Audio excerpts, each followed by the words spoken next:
My chest hurt, tight and suffocating like a boulder pressing down on me. I struggled to breathe, thrashed around, and suddenly jolted awake. Emily, don't be scared. I'm here. We're still alive. I took a deep breath, trying to calm myself down. That's right, Jaden and I were visiting a village in the valley. On the way, a massive landslide happened, but luckily we had gotten off the bus before it hit. Yeah, when Emily screamed that the bus was going to be caught in a landslide and started yelling to get off, I seriously thought she'd lost it. But right at that moment, I suddenly got a stomachache, so I had no choice but to get off with them. And you know what? Everything that happened after was exactly like in her dream. This is insane. Blurry images flashed through my mind. I remembered telling Jaden about my dream, and we both decided to get off. So, the accident really did happen? I quickly grabbed my phone and checked the news. As expected, everything unfolded just like in my dream. The only difference was that Jaden, Lucas, and I had escaped the death trap. But since we survived the landslide, an eerie sense of unease clung to me, like cold, watchful eyes lurking in the shadows, like I was prey already, marked by a hunter. Once again, I woke up from a nightmare, my mind foggy. It's been almost a month since the accident, yet that nightmare keeps repeating every night. Emily, you're awake? I asked Julia to make some salmon soup for you. Since the accident, Jaden had always been by my side, taking care of me. As soon as I caught the fishy smell, my mind immediately connected it to the overwhelming stench of blood at the crash site. My stomach twisted, and I felt a wave of nausea. Seeing my reaction, Jaden quickly told the maid to take the soup away, then turned to me with concern. Are you okay? Does your stomach hurt? I don't know, but I have a bad feeling something has happened. Suddenly, my phone chimed. A message from a friend. He told me that Lucas was dead. Lucas was the only other survivor besides my husband and me. Could it be that death has started claiming its victims? Jaden, death is still watching us. He'll come and take us in the most painful way possible. Jaden tried to comfort me, but the unease inside me only grew stronger. No one can escape my scythe.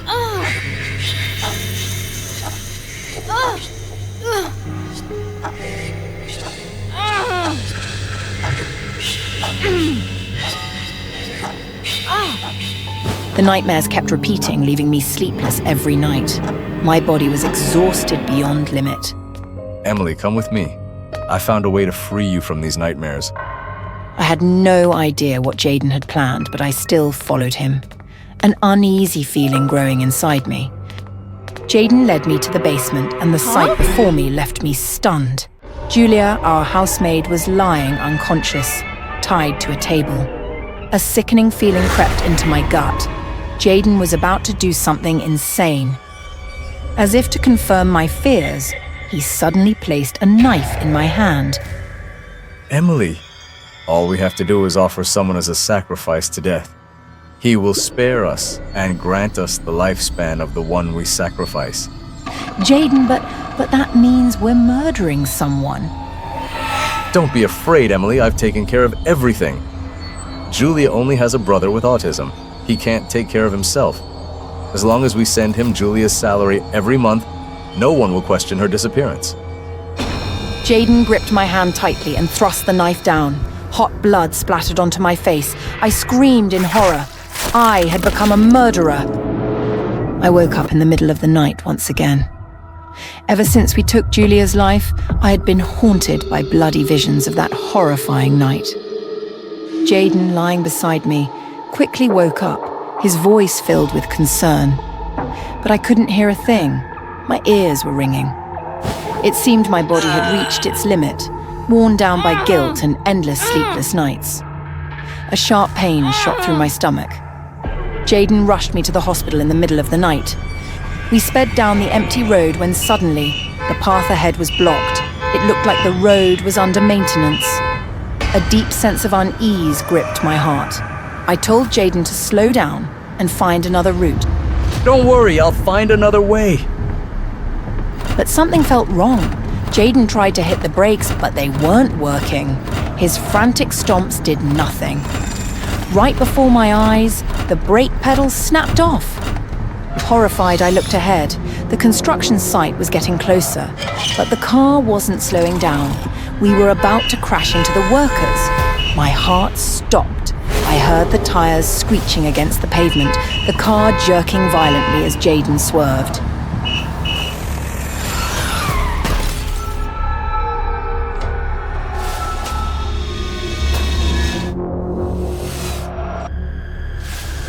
A deafening crash.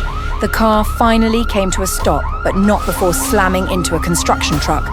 Giant steel rods tore through the cabin, impaling Jaden. Jaden! Jaden! Wake up! Someone help my husband! Jaden! I screamed desperately for help, but as my vision blurred and consciousness slipped away, only one thought echoed in my mind. Death would never let us go. When I woke up again, I was in a hospital bed. I screamed for my husband, but all I got in return was the doctor's cold, unwavering voice. Ms. Emily, I'm sorry to inform you. Your husband didn't make it, but please, try to stay calm and take care of yourself, because you're not alone anymore. I froze, my hands trembling as they moved to my stomach. Doctor, are you saying I'm pregnant? Yes, you're 8 weeks along, but your body is severely weakened. The baby is fragile, and today, there have already been signs of a possible miscarriage.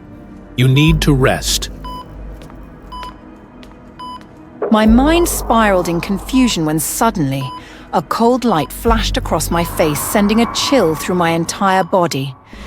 A male nurse barged into the room, gripping a razor-sharp knife. Die, you monster! Instinct kicked in. I threw a pillow at the crazed man, trying to defend myself. Who are you? I don't know you. Please calm down. You must have the wrong person. Wrong person? You and your husband murdered Julia! His words sent terror through my veins. Julia's death had been discovered. How did her brother find me? My head spun as a sharp pain ripped through my stomach. Hospital security rushed in, easily restraining the imposter, but even as they dragged him away, he didn't flinch. No fear, no pain, only curses spilling from his lips. The agony in my stomach grew unbearable. Blood poured from me. No, I can't lose Jaden's only child. Doctor, please, save my baby, I can't lose it. Darkness crept over me. With the last bit of strength I had, I prayed to death. Take me instead. Just let my baby live.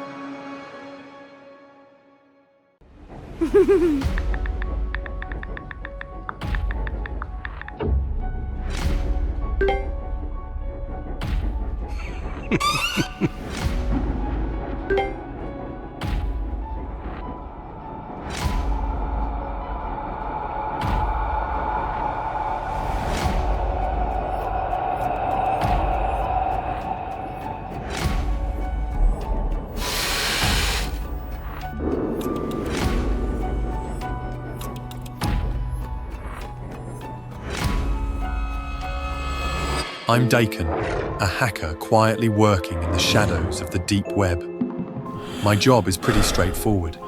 Break in, collect sensitive information about women I happen to see on trains, in supermarkets or on the streets, and sell it.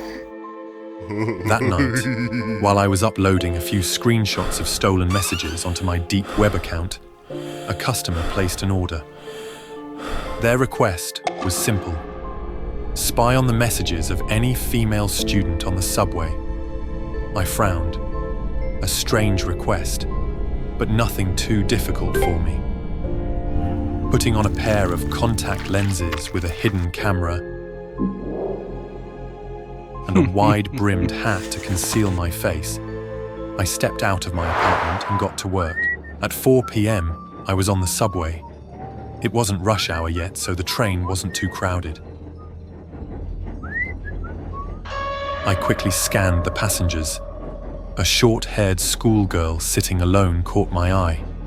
She was leaning against the door, her fingers flying across her phone screen.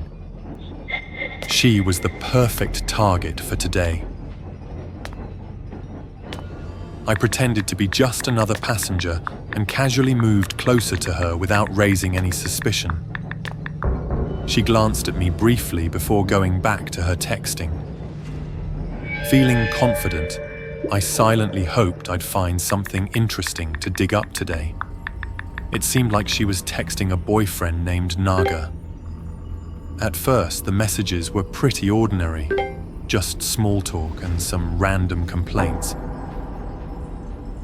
But then the tone began to shift. The words started to change. I began to feel intrigued, waiting for something shady to show up. Strange words appeared. Handle, bury, grind, and finally the head. I held my breath, unable to look away. I was reading the messages of a killer. The next message shocked me to my core. It was a photo of the victim. For a moment, I was frozen in disbelief. Then it hit me. I knew the victim all too well. Months ago, a Telegram account named You hired me to gather every detail about this man. From the way she spoke, I could tell my client was a young woman, while the target was a married man. And now, he was dead. Had I indirectly sent him to his death? Lost in thought, I suddenly jolted back to reality when I noticed the girl had turned around, her eyes locked onto mine. Stop snooping, She said, her voice calm but chilling. I cowardly avoided her gaze, pretending I didn't know anything. I tried to act normal, but then her phone chimed with a new message. My curiosity got the better of me, and I stole another glance. The message was from her boyfriend. My heart nearly stopped. I realized I'd crossed a line, and now I was in the sights of two killers. The girl turned to me again, this time flashing a twisted, eerie smile. Yes.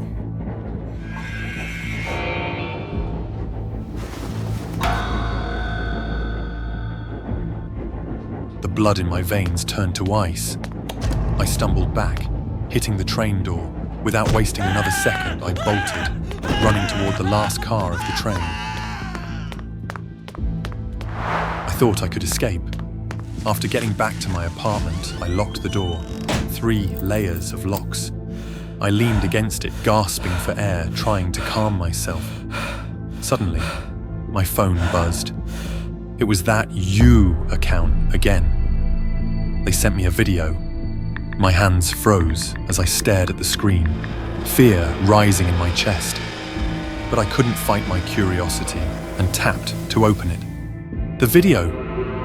It was me, running back to my apartment. They had been watching me. My hidden camera lenses, they hacked them. My heart raced. Then I heard it, the sound of my electronic lock. Someone was entering my passcode. Before I could react, the door was kicked hard. The locks I thought would protect me started to give way. Panicking, I ran toward the window, but just as I reached it, the glass shattered. Shards flew across the room. She walked in. Yuko, a knife strapped to her thigh, her cold, predatory eyes locking onto mine. I screamed, my voice cracking. "You're you! I gave you the information you wanted. We had a fair deal. Why are you after me?" Because you know too much. Before I could react, Naga appeared behind me, grabbing my arms and pinning me in place. I struggled, yelling for help, but it was useless. Yuko stepped closer, her voice cold and even. I've discovered that handling someone is quite fun. And your deep web account, your client list, that's exactly what I need to hunt down my next victims.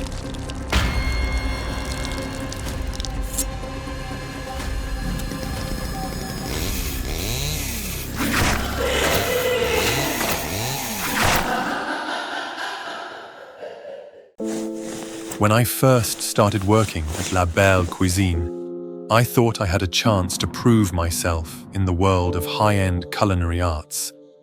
But dreams have a way of souring in the harsh reality of kitchen life.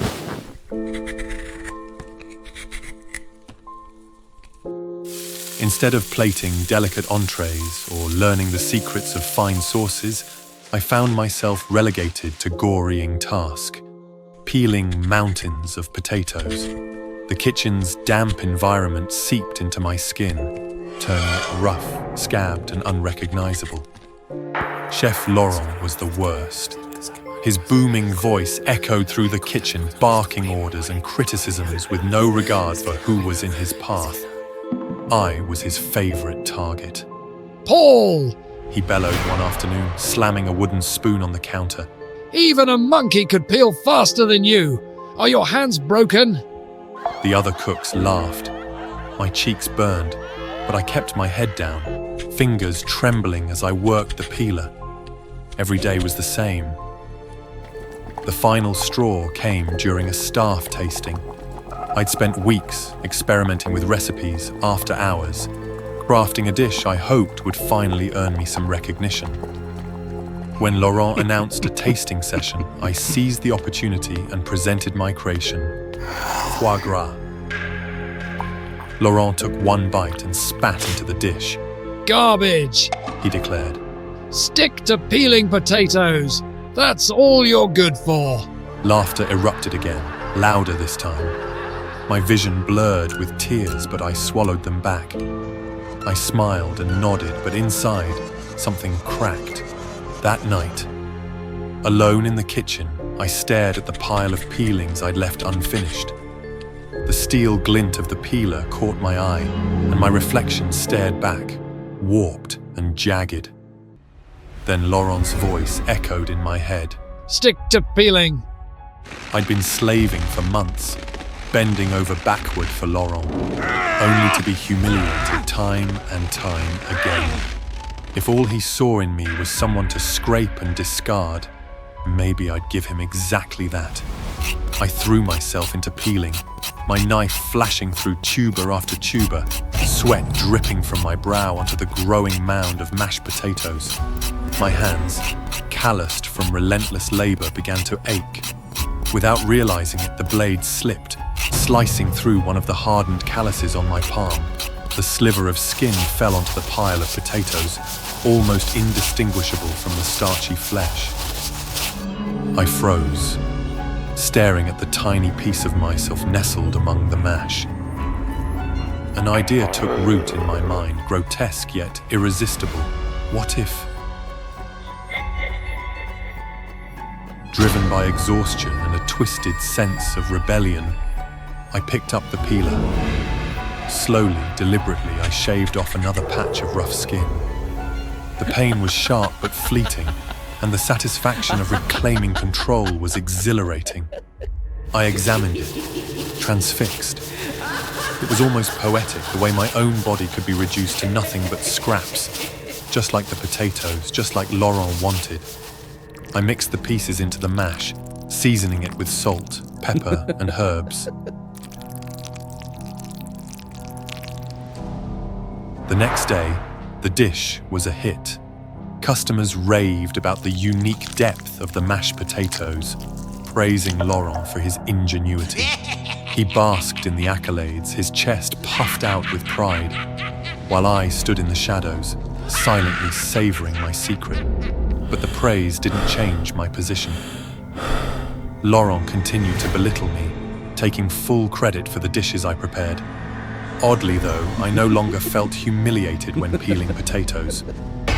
That night, I stood in front of the mirror, peeling tool in hand. The first time had been an act of rage, but now it felt like power. The kitchen became my domain of transformation.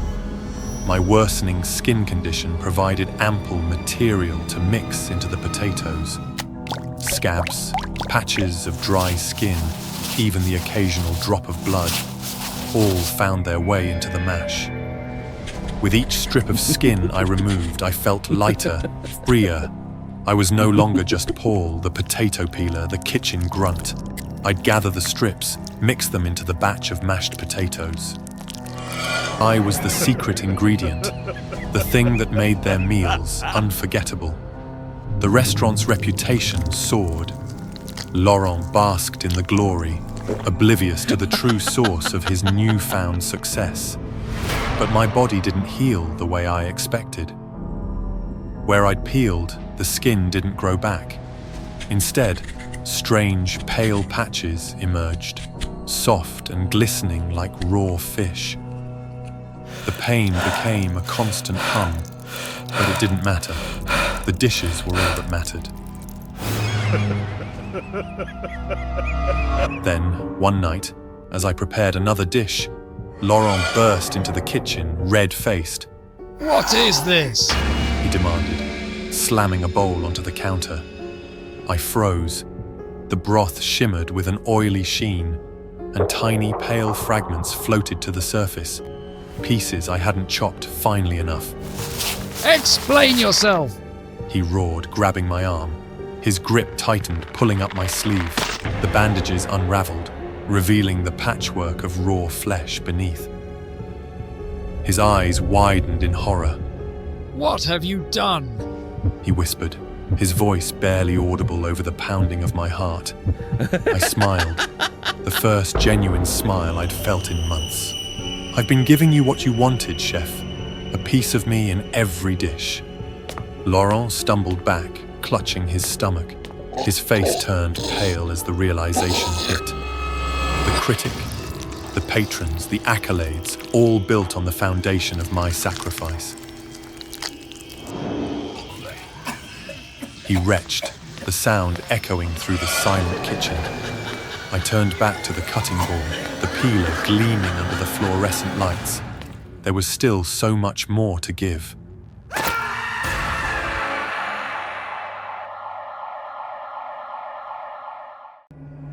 Once upon a time, they called the younger stepsister a goblin, until the day she began chiseling herself into a princess.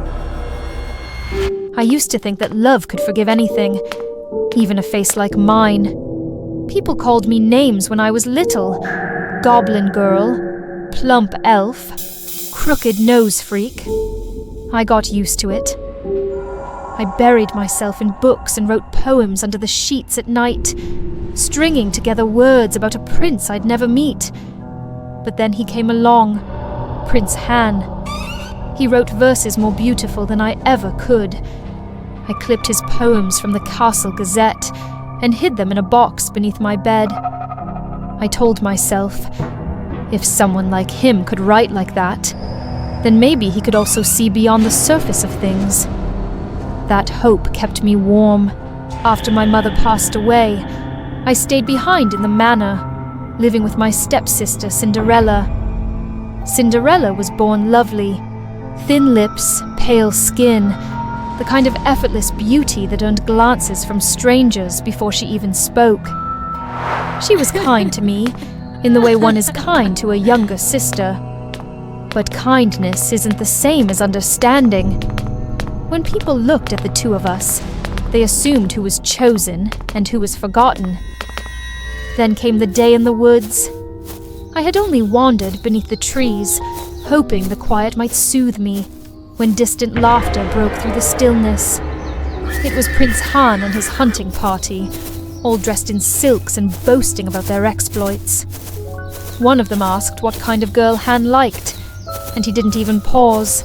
Sharp angles, wide eyes, lashes like fans, a high nose, porcelain skin, a tiny waist, and a fragile frame. That was the kind of beauty I wanted. And in the end, I was the one who set the standard for this entire kingdom. Then they laughed, the kind of laughter that feels like teeth. He turned suddenly, his gaze landing on the trees where I crouched behind a trunk. His smile didn't falter. And of course, only beautiful girls need apply. The ugly ones shouldn't even bother. They roared again, louder this time, like hunters circling something they never meant to show mercy to. I didn't cry. I went home. That night, I stood in front of the mirror and made a promise. If beauty was the only language the prince understood, then I would learn it. I would speak it fluently. And so I began. Every morning, I pulled my corset so tight that it left raw lines across my belly. I fainted twice before noon during that first week. Then I visited the cosmetic apothecaries in the capital, trading family jewels for syringes, scalpels, and sterile hooks. They molded my face like clay, slicing, stitching, stretching. My nose was clamped in a metal brace until it bled. My lashes were sewn into place with threads so thin it shimmered in candlelight. My jaw was shaved to look sharper. Though the pain was unbearable, I clenched my teeth and endured it, whispering to myself that it would all pass, so long as it made me beautiful. I didn't stop eating. I couldn't. But I found another way. There's a trick with tapeworms, you see. You swallow the eggs and they eat for you.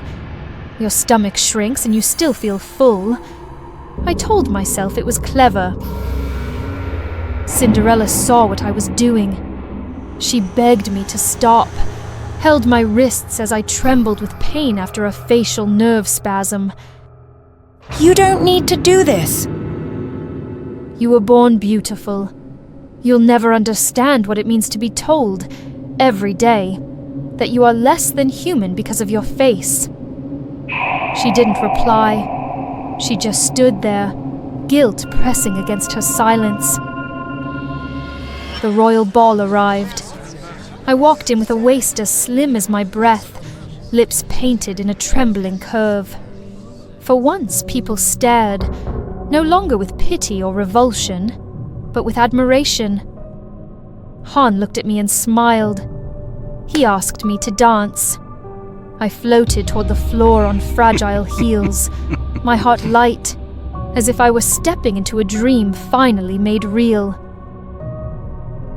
But then she arrived, Cinderella. Her dress shimmered like mist, her presence swallowing every eye in the room. Han turned and I watched his gaze drift, then fix, then hunger. He dropped my hand as if I were never there.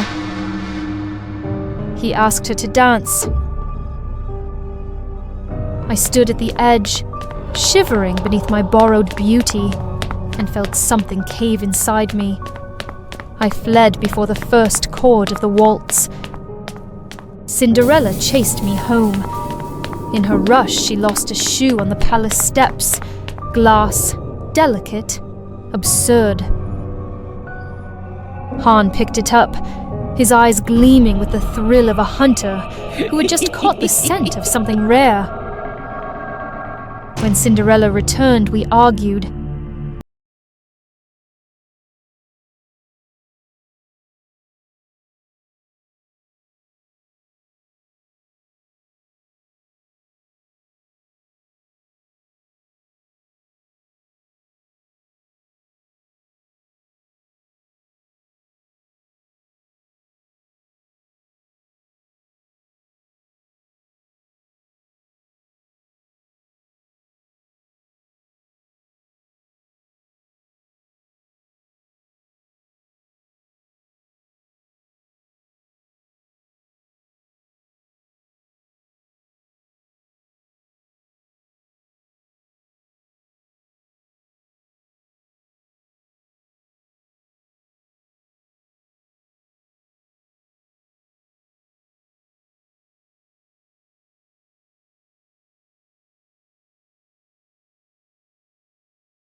Disgusting.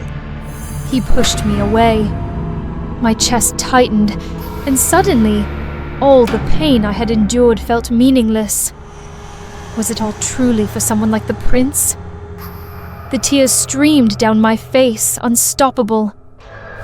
Cinderella had picked up the other shoe and slammed it into Han's head. He collapsed. We tied him to a chair in the basement, his mouth gagged, eyes wide with disbelief. He looked at us like we were the monsters. No more suffering in silence. He'll understand what he made us become. We began.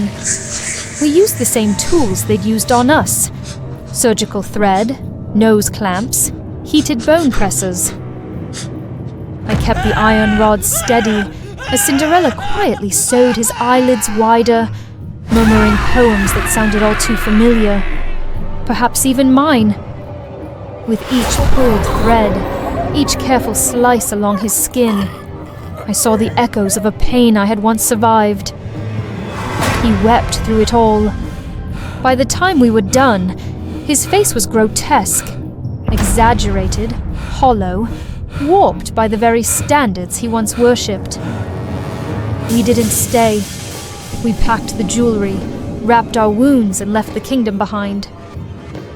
Somewhere far, I hoped, there might be a place where beauty wasn't currency, where people like me didn't have to carve themselves into someone else's fantasy. Cinderella held my hand as we walked, and for the first time, I believed her when she said I was beautiful. Perhaps there was never any true standard of beauty at all. I didn't need to please the prince or anyone else. I only needed to be myself.